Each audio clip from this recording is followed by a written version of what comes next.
As we meet together today to recognize our youth, but more specifically to join in with the rest of the world to acknowledge Youth Skills Day, this year the UNESCO and UNIVOC has dubbed the theme Skills for Resilient Youth, for which we have extracted our own theme by recognizing forging the way forward to fill the skills gap in the Caribbean community. All right, so at this point, to deliver our opening remarks, I'd like to invite Mrs. Royer, the Director of Human and Social Development at the CARICOM Secretariat. I am delighted to offer remarks at today's forum in recognition of World Youth Skills Day, celebrated by UNESCO UNIVOC under the theme Skills for a Resilient Youth. I am further pleased that the CARICOM Youth Ambassadors under the Youth Development Program of the CARICOM Secretariat have sought to address and highlight the skills gap, but more importantly, to propose ways that this gap can be bridged. We endorse the Youth Forum under the theme Forging the Way Forward to fill the skills gap in the Caribbean community, and do hope that the objectives identified will be met in the delivery and acknowledgement of the information preferred. Youth as partners for change in the implementation of the development agenda cannot be underscored. The importance of learning and contributing to progress, particularly during times of change and crisis, will require strong, vivacious, and resilient youth. And with the current global crisis resulting from COVID-19, that approach is needed more than ever before. We are living in times of great instability, and the impact of that on young people, as indeed on people of all ages in the epicenters, is insightful.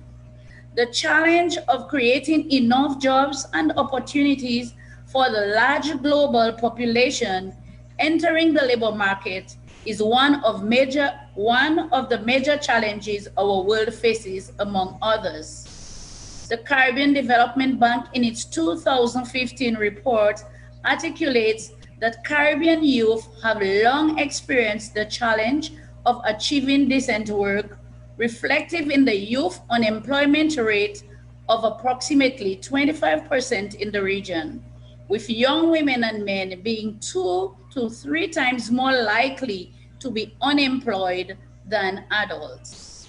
The Human Resource Development 2030 strategy also identified that the inability of youth to secure jobs is related to many factors, with low skills level being a significant factor. This is also underscored by the International Labour Organization, ILO, that opined that the lack of appropriate training in terms of multi-skilling and modern technology available to young people have contributed to high levels of unemployment in the Caribbean. Notwithstanding the tremendous progress that the Caribbean has made over the past years, much work is needed, as greater efforts should be made via the education system, that is, through the training process and training agencies and educational institutions, to align training and education to the demands of the labor market. The protracted issues compounded by our new reality of COVID-19 pandemic has demonstrated very clearly the need for greater involvement of youth, and it is realized that information, communication, and technology and a modernized approach is needed in each sector of development. The pandemic has highlighted the necessity to improve our approach and reshape our ways of thinking. Young people now and in the future will play a big role as change agents and can contribute effectively to how the Caribbean adapts to future challenges. We know that with youth comes energy, innovation, and optimism, and sometimes all that is needed is a supportive environment and opportunities.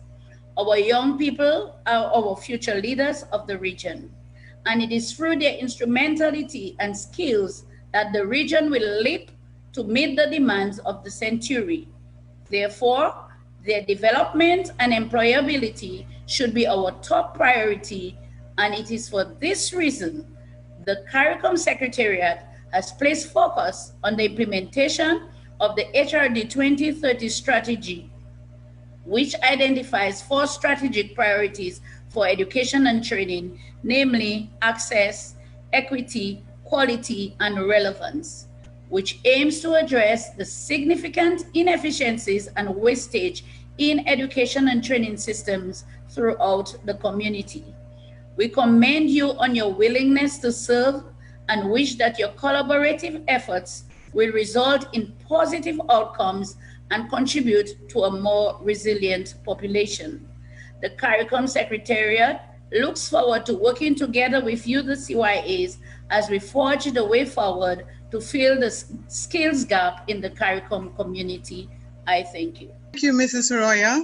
That you surely covered quite a bit. And from your presentation, from your opening remarks, we certainly can see that it requires a collective input. Just underscoring that, Michael Hungar, who is a social researcher, actually said that, you know, where proper support systems and social mechanisms are in place, these are absolutely relevant for the building of the resilience of our youth, as it affords them the ability to navigate and negotiate for the available resources that will enable their development. At this time, we will actually enter into our presentations. And first, we will have Mr. Regis Barton. Mr. Regis Barton is a former student of the State University of New York College, where he obtained a Bachelor's of Science degree in Management Information System.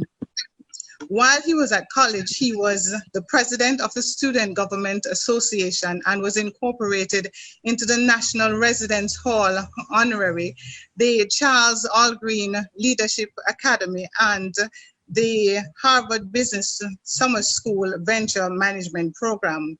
Upon completion of his degree, he returned to Antigua, where he started a temporary internship position, which eventually led to a permanent position as Human Resources, Systems Technology, and Employee Engagement Officer at the Antigua Public Utilities Authority. Regis is a former co-founder and the chief executive officer of the Nolan Hugh Foundation.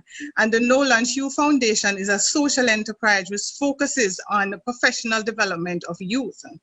Regis believes strongly that youth development and support are imperatives for youth to achieve their full potential and also to raise the standard of professionalism in Antigua and Barbuda and the wider Caribbean.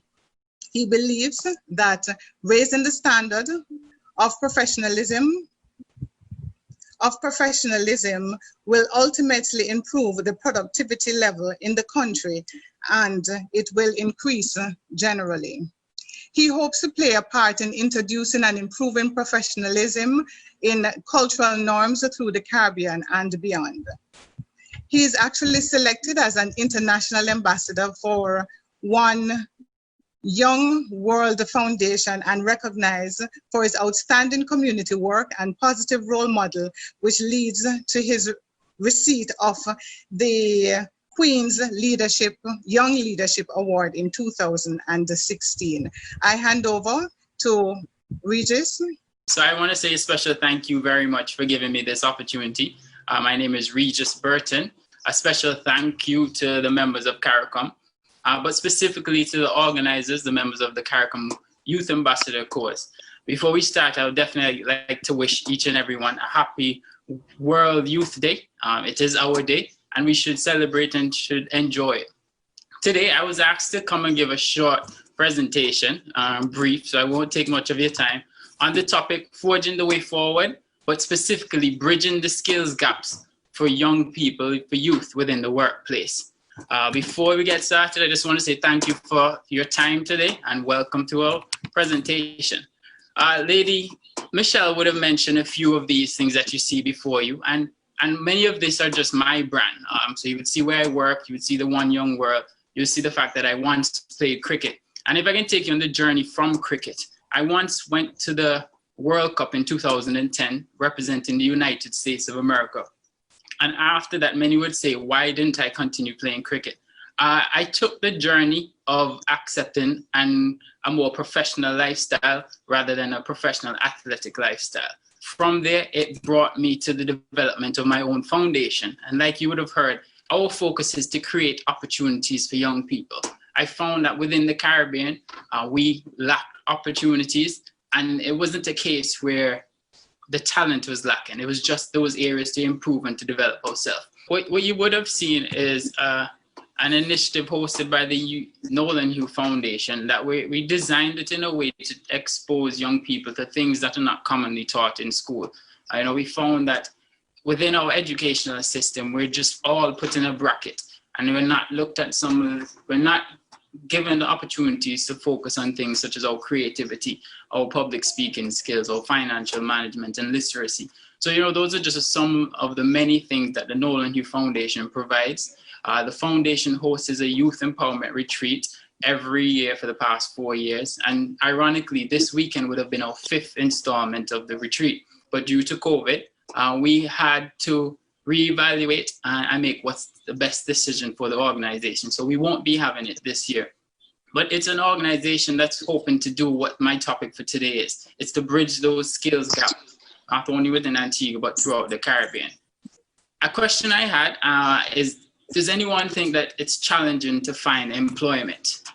And I asked it to a few of my friends, I asked it to some of my colleagues who already have a job. But what was interesting in it was to find out that majority of the individuals who took part in the CARICOM Youth Ambassadors 2020 survey, they said that no, it's not challenging to find a job. And I found that as a positive, because originally I thought everyone would say, yes, it's hard to find a job. So something is good from the data that was presented. But what I want us to get away from is the fact that we're just looking for a job. I want it to be that it's not about finding a job, but it's about bringing value to a position. So we all have the same 24 hours, but it's just what value you bring to a position in your 24 hours. So first thing to remember for me, don't worry about finding a job, but more so focus on the value that you bring to any position, whether it's at work, whether it's at school, whether it's at church, whether it's at home. The key is to bring your value. So many people always ask me, so how do I get a raise? How do I get more money? And my answer to them is simply just increase your value. So today I just want to go quickly over a few points that I would recommend on how you can increase your value and just to improve yourself as an individual. So the first thing here says judgment. What I want you to get is that we all live in a society that judges. Whether we think it is right or wrong, I just want you to accept that. Many of you are going to judge me because I'm wearing a suit. If I had locks, you'd have made an assumption as a judge. So we do live in that world. So you need to understand that. The second thing is that within life, there are things that you can control and that you can't control. And as young people, I encourage us to focus on the controllable elements of life. One of the key controllable element is our career path. Where do we want to go? How do we want to better ourselves? So ensure that you're in the driving seat of that. The third area is to seek a purpose-driven employment. It is not something practiced commonly in Antigua or in the Caribbean, but it's what you should do for the next 10 years. Try to find a job or some sort of employment that you're working towards a purpose. You're aligning with your personal goals and desire syncs with the company's personal goals and desire. Don't just try to find a job for the money or just try to buy time. In England, there's a concept called community interest companies. It's not in the Caribbean as yet, but I'll encourage each of you to research it. It's where a company is formed, but its purpose, it's not to make a profit, or to give dividends to its shareholders. Its purpose is to solve a problem in society. So we need to get away from this capitalist society mentality where everything is about money and everything is about money to make me richer. Young people need to start creating businesses, finding jobs where they're doing something that's more purposeful in their life and to the betterment of the world. If we keep moving, I will definitely encourage you all to do what I did. I went on a personal and a professional development journey. And it says journey because it means that it's never ending.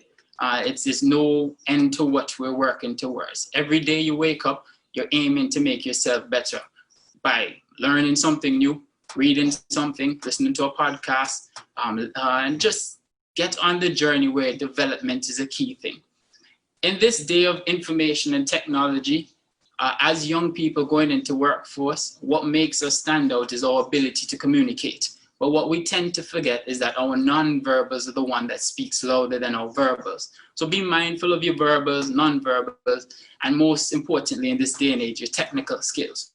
You definitely need to stand out in your technology, your ability to use these different devices, because we have 3-year-olds, 4-year-olds who can use laptops, tablets by far better than many of us. So they're coming for us. Their knowledge of technology has advanced, and I'm encouraging each of you to do the same. Additionally, to increase your value, to get that bigger job, get the bigger paycheck, to make a bigger impact, to identify your purpose, I'll encourage each of you to learn a foreign language. I'm not just saying this, I'm not trying it. I'm currently a student at the University of the West Indies, pursuing my master's in international management and Spanish. So I'll encourage you to pick up one of these 2 languages, Mandarin or Spanish, which are both the fastest growing languages spoken globally. And the last 2 things, I think the generations before us and the educational system that we're a part of now, they fail to teach us both our local and Caribbean history. But just because of those failures doesn't mean you can't take the initiative upon yourself. So I'm encouraging each of you to learn your local history and to learn the Caribbean history. Understand the enslavement history records before we were slaves, to the point of the travel to the Caribbean, to where we are today and to where you are. And this will help you get to where you want to go. And then lastly, I need each and every one of us to embrace change and to learn to embrace change. So quickly, I'm going to do a quick activity, and I encourage everyone to do it. If you're wearing a watch, you could just please identify it. And I want you to get the understanding of what is change. So if your watch is on your left hand, please join with me. Remove your watch, so I can see some of you in the cameras. So please remove your watch and put it on your opposite hand. So if it's on the right, put it to the left. If it's on the left, put it on the right.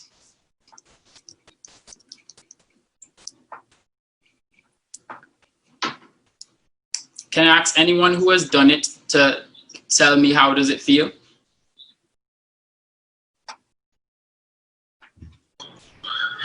Feels strange.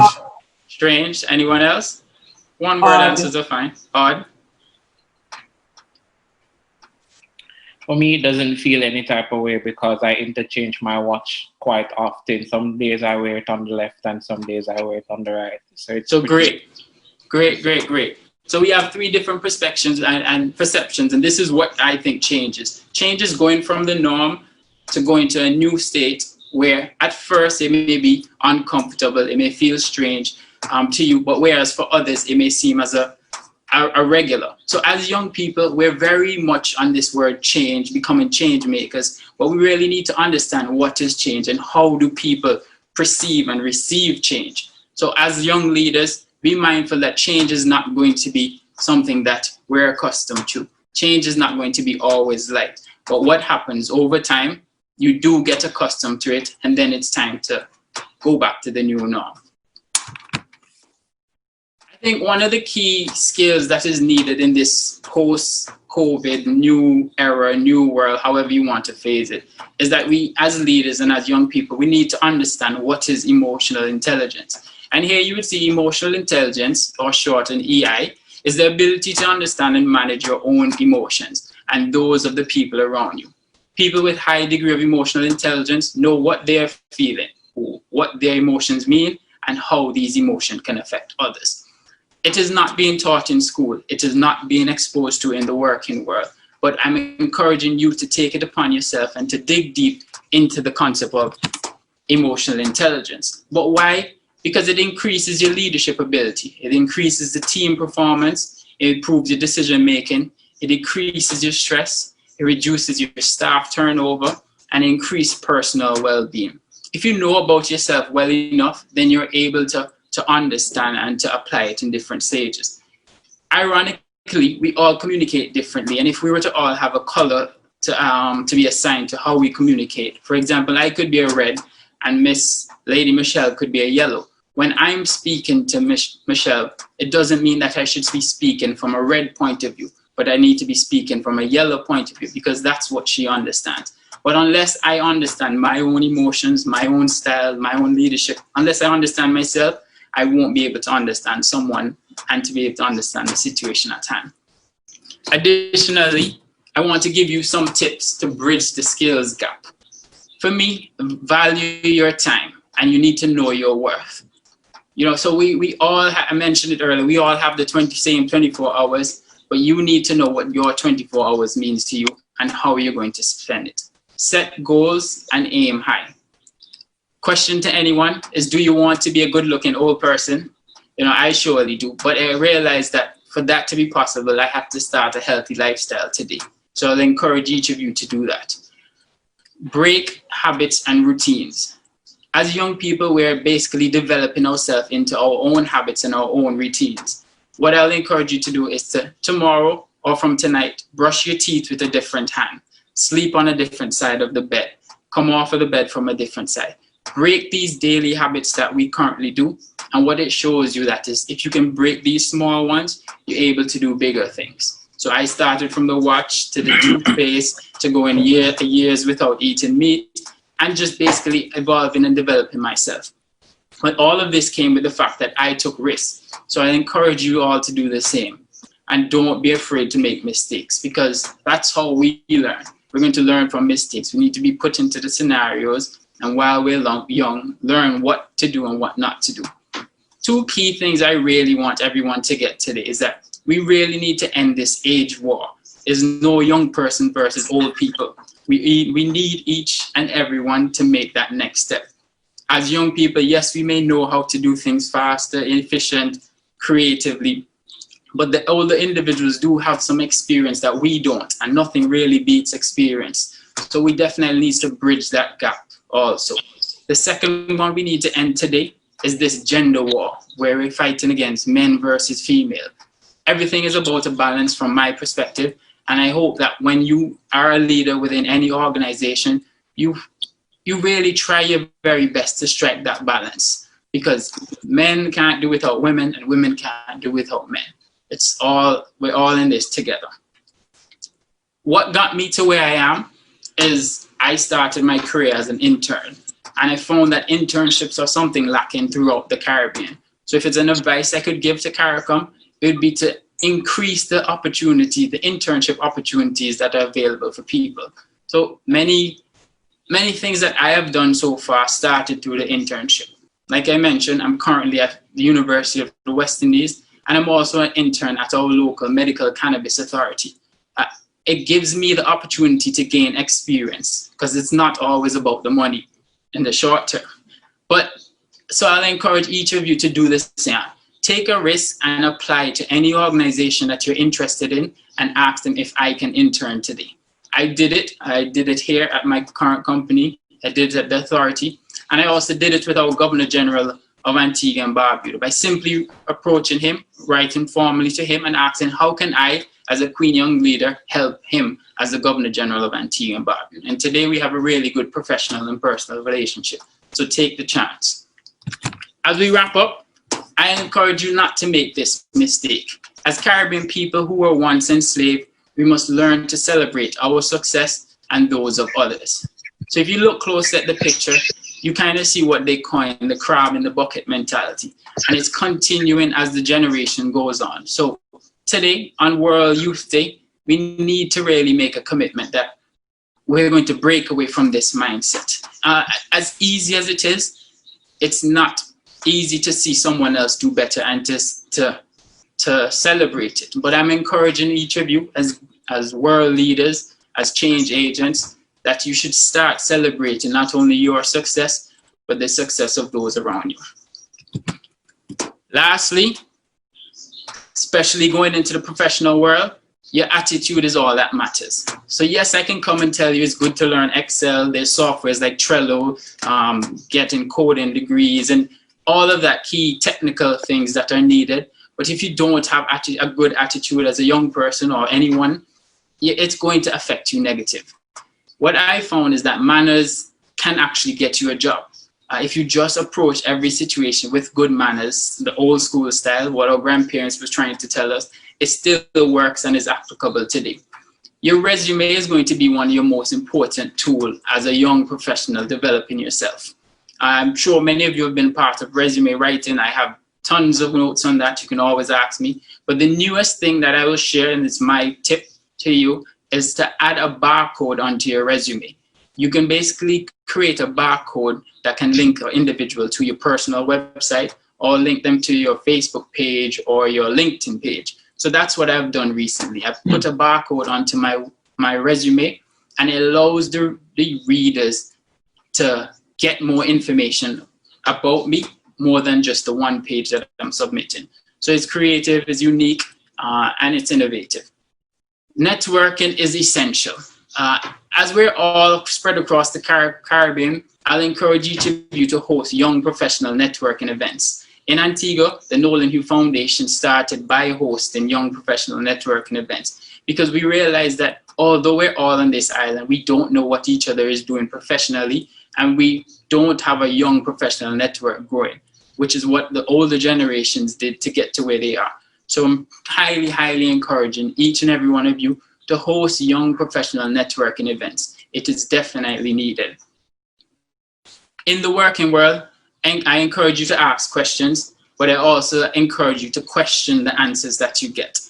We definitely lead people thinking, being more innovative, being more creative, and being more critical. So don't just always accept yes for your answer.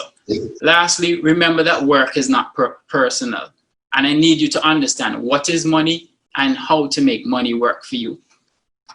As much as I love doing the charitable side of life, Nolan Hugh, I learned once that, you don't want to grow up and you're 45, 50, and you're only looking back that I did all charitable work and I have no financial stability now.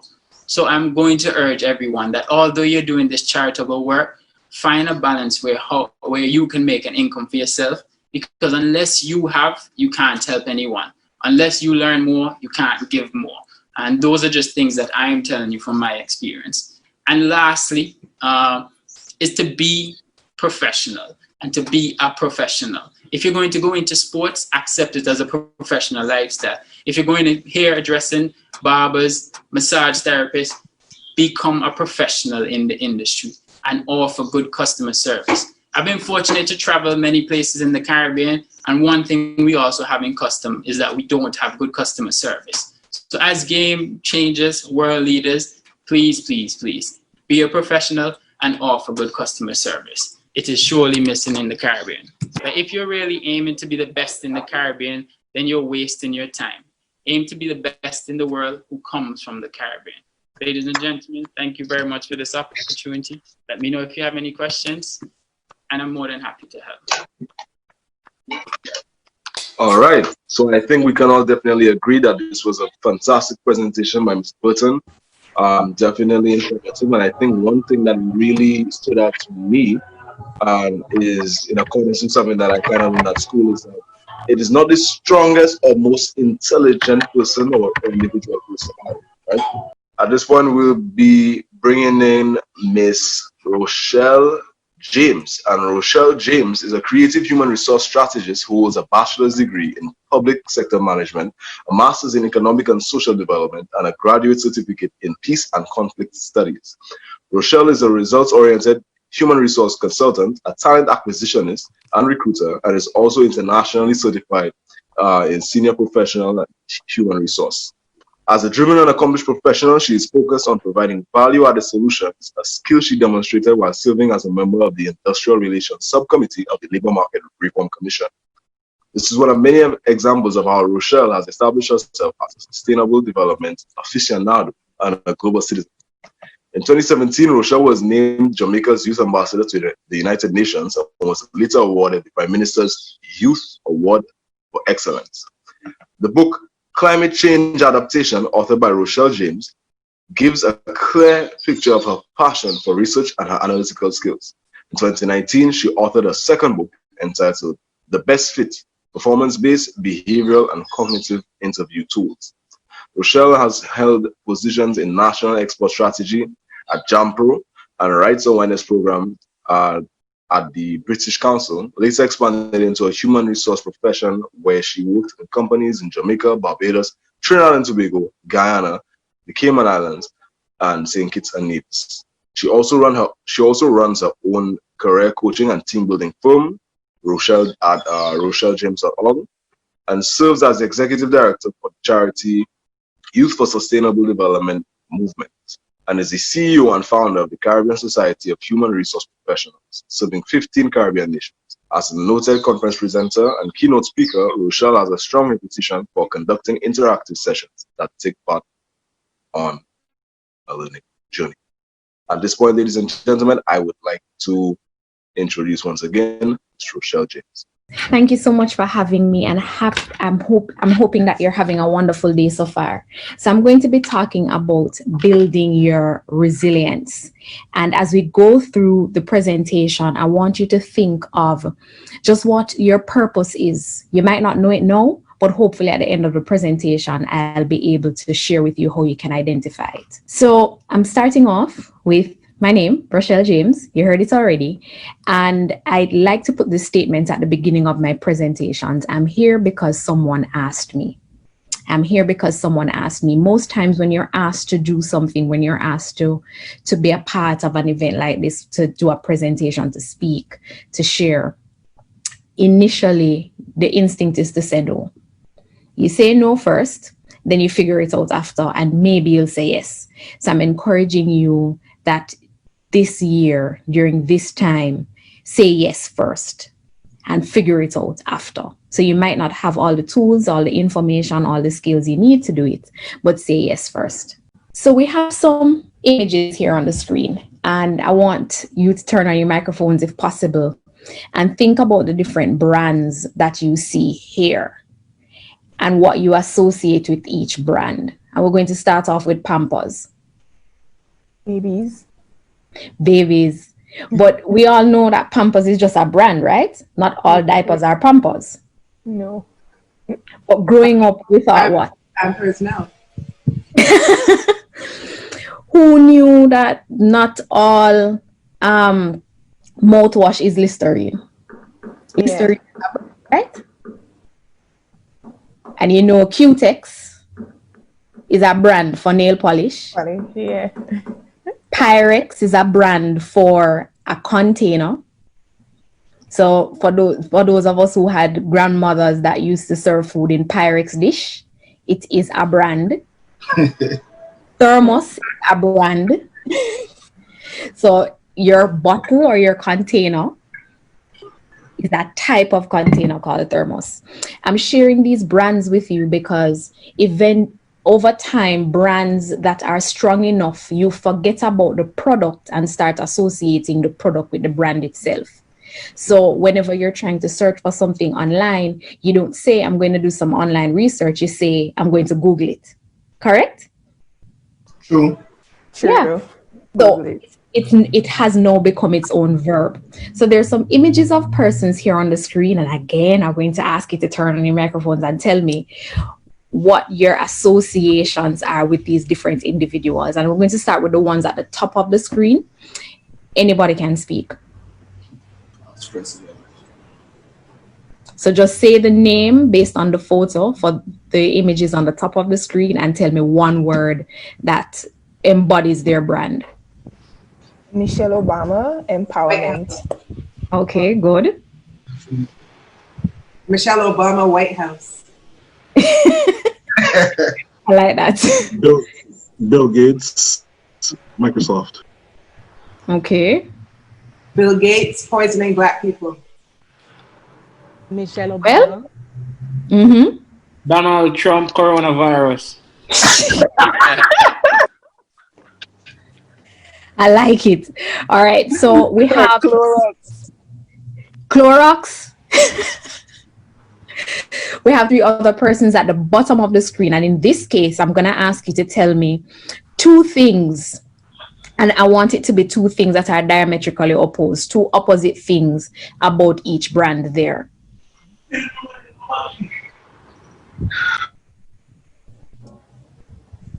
Oh, wow, that's difficult. Kanye, Yes? billionaire, Mm-hmm. eccentric. Okay.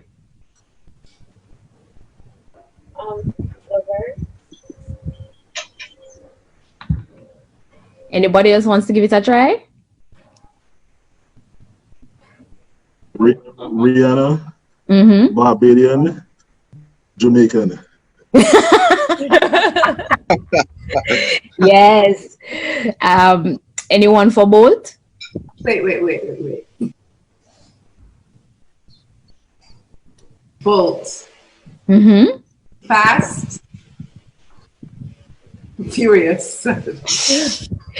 All right. So if we're looking ultimate entertainer, all right, I'm going to start with that one. So Usain Bolt, his brand originally was an entertainment brand. He was an athlete, yes, but he was known for someone who was just fun-loving, quite easygoing, composed, and a serious competitor.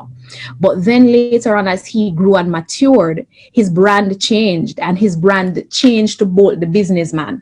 So years gone by, during the party season, you would probably see him at every party.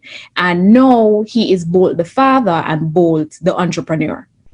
If we look at Rihanna, a similar shift happened in her career. And we're not talking about when she moved from good girl gone bad. We're talking about when she was just a musician, and now she is a business mogul and someone who is very versed in industry, has multiple brands, and I don't think she's held a microphone in the past couple of years. And finally, if we look at Kanye West has gone through many brand changes, to the point the last one prior to this was Kanye West, the Christian and evangelist. And then it was Kanye West, the future possible potential president. So his brand has also made transitions, and you'll find that as you transition through life, your brand makes transitions. But are they accidental transitions, or are they deliberate steps, a deliberate decision to put aside this part of yourself and move on to something a little bit more mature? So that is what we're going to be going through today. And I'm going to ask you, as we go through this session, to think about these 2 things, writing down your gaps, write down what you're not.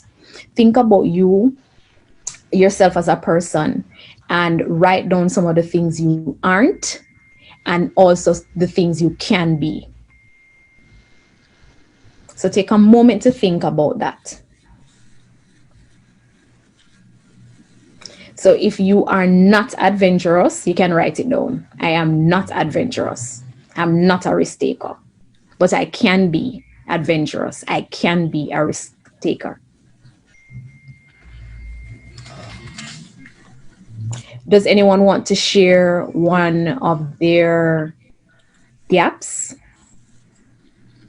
I wouldn't mind. Go ahead. So one of my gaps is being, I suppose, a community leader, I suppose, very active. I'm an activist, but I'm not well-rounded. I'm not well composed sometimes, right? Admittedly. So in as much as I like doing all these things, like I'm a very active person, but then administratively I'm kind of weak. So I'm trying to work on these things. That's my gap. That's where my gap exists. So that's what you can be then. You can be more organized. I can be more organized, but I'm not yet. All right. Excellent. And that's exactly what it is. You have to have these conversations with yourself regularly, because the worst thing you can do as a young professional, as a young person, going into this new world, because the world has really changed because of COVID-19, is not having a good sense of self. And on a yearly basis, this is a conversation that I sit down and think about this. I write it down. What are my gaps? What am I, and what am I not, and what can I be? Now, accept also that you won't always be able to address all of your gaps. There are some gaps that you can choose to live with, right? So based on the place that your life is, tell me about yourself. I am, I have, I can. So I am is how you view yourself. So I am a professional, or I am a good public speaker. Then I have is whatever abilities or talents you possess, skill sets, your training, that kind of stuff. And then I can, using what you are and what you have, how do you demonstrate it, right? So whenever anyone asks you to tell them who you are, if you're in an interview or you're just asked to introduce yourself, these are 3 statements that you should keep in your back pocket. Reading the scenario on the screen, I'm going to ask you to turn on your microphones and tell me how you'd address this one. You find yourself at a lever. A runaway trolley approaches 5 people who are tied to a set of tracks. Pulling the lever will divert the trolley to a different set of tracks where only one person is tied down. Do you pull the lever? It depends on who that one person that's tied down is. Ooh, what if it was your high school bully? I played the 5th. Who would pull the lever and who wouldn't? Who has another solution? I have another solution. Okay. I don't pull the lever, but the addendum to that question is, how do you divert the trolley? And I would push the trolley off the rail with a truck. Okay. I like that one. But what the gist of it is that you would make the decision to try and save everyone. Yes, there's always an alternative. And that is your brand. The decisions we make demonstrate our brand, and they say a lot about who we are. And the decisions we make on a daily basis, good, but the ones that we make in times of crisis, when there is a high pressure, high stress situation, when we're making those life-changing, life-altering decisions, that is the moment when it counts. And that is what says who we are as a person. We all have visions of where we want to be. And in manifesting your vision, there are 7 steps. And I want you to make note of it. You can take a shot of the screen or you can write them down. Vision, seeing what you want. And that means writing it down. If you've ever done vision boarding, it's something that I recommend you do every year. And in 2020, you're probably going to have to revise your vision board every quarter. Desire, being intensely excited. And intense excitement means, have you ever seen a child that was promised something like ice cream, or like you promised a child that they're going to Disney, but they're going like 2 years from now and they're just talking about it and they're so excited. It's like they get it already. It's like they're eating the ice cream. That's the intense excitement that you should bring to your vision and your goals in life.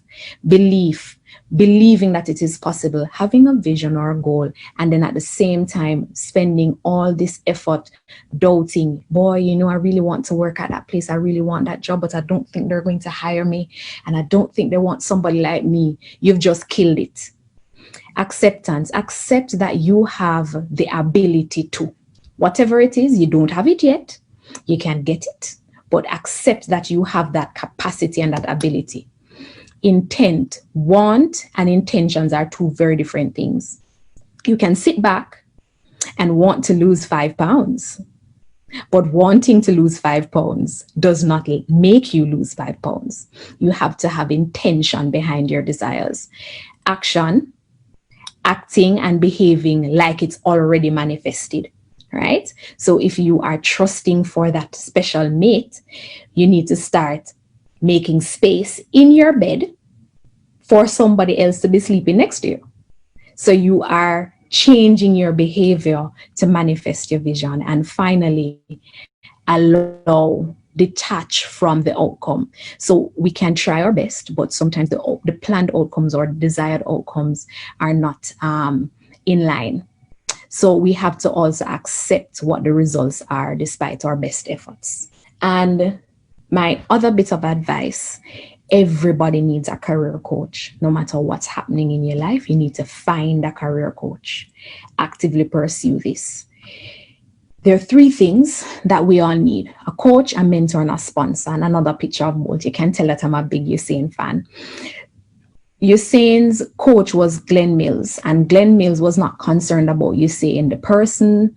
He was not concerned about Usain as an entrepreneur, as a professional, anything. All he was concerned with is that he was helping Usain win medals. He was concerned about him as an athlete, purely as an athlete. And that's what a coach does. A coach provides specialized support to you for a specific area of your life. So if you are pursuing a particular course of study or a particular profession, or if you want to be an entrepreneur, you find a coach for that specific area of your life. A mentor now is a more holistic, a person that offers support to your life in general and who you are as a person. Usain Bolt's mentor was his manager, Norman Peart, who was intensely concerned about him as a person in every area of his life. So at one point when he was doing his interviews, at first, he was in Jamaica, we'd say he was twanging, but he was trying to speak standard English, but still had the thick Jamaican accent. So what Norman did was Norman got him a speaking coach. And at the same time, he had someone teach him how to manage his money because he was concerned about Usain the person. Finally, he had a sponsor. A sponsor does not provide financial support. A sponsor speaks about our future in the present. They speak about your future potential constantly. When Usain Bolt got injured, he was not supposed to get back into track and field. By no stretch of the imagination, he is more unique than the bumblebee. He should not be running as fast he shouldn't have ran as fast as he did. But Puma believed in him. So when every other sponsor was okay, you should drop him, the CEO of Puma said, no, we're not going to drop him. Let's see if he recovers from his injury, and we're going to stick with him. And it paid off for them in the long run. But you actually need someone who is there cheering you on and can speak to your future state, even in your present condition. And now that we've gone through all that, I want you to spend a moment to write down what you're most confident about in your abilities and what you believe that you're worthy of. And we're all worthy of something. You can write down anything at all. I love words of affirmation. I'm not a gift person. I don't like presents, but I like commendations. When you tell me, oh, you did such a good job, that makes me feel great. So I'm worthy of that. And I believe I'm worthy of that. So spend a moment to write it down. You don't have to do so now. The final thing that I want us to touch on here is authenticity. Nobody likes a fake. And if you're fake, you're going to find that the moment people find out your fakeness, they're going to lose interest in whatever you're trying to pursue. Going against your values is fake and a lack of authenticity.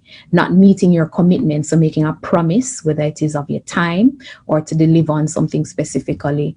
Looking to others for validation is also a lack of authenticity. You only need validation from yourself. Measuring yourself against other people is another example, and blaming others for your shortcomings if you're a problem pointer.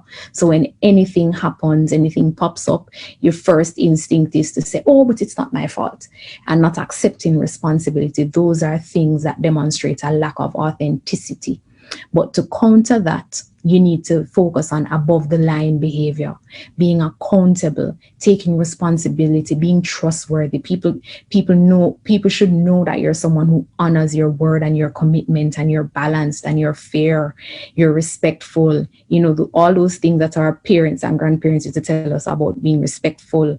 Accept these last 3, critical, being courageous. There's nothing worse than someone whose feedback or opinions on something is only shared after a complaint is made. If you have a strong opinion, say it in the moment and don't wait to be prompted by someone else. Then it's not authentic. And accepting the past, we can't change it, and it makes no sense belaboring it or going at it ad nauseum. Accept it, accept the lessons, resolve and fix what is possible to resolve and fix and salvage, and move on. And there are 3 simple steps to authenticity. So we did some self-assessment throughout the session so far. So you'd continue to do your self-assessments on a regular basis. Make a commitment to your truth. And finally, start with yourself. Now, in any situation, we love, oh, I wish I could change this person, or I wish they would just stop. The only person you can change is yourself. That is the only variable in any situation that you have complete control over. So any change that you want to see in your life or in your environment, start with yourself. And this is one of my favorite quotes from Michael Manley. Any realistic vision of change must be based on the notion of empowerment of people. Thank you so very much. And that's the end of my presentation.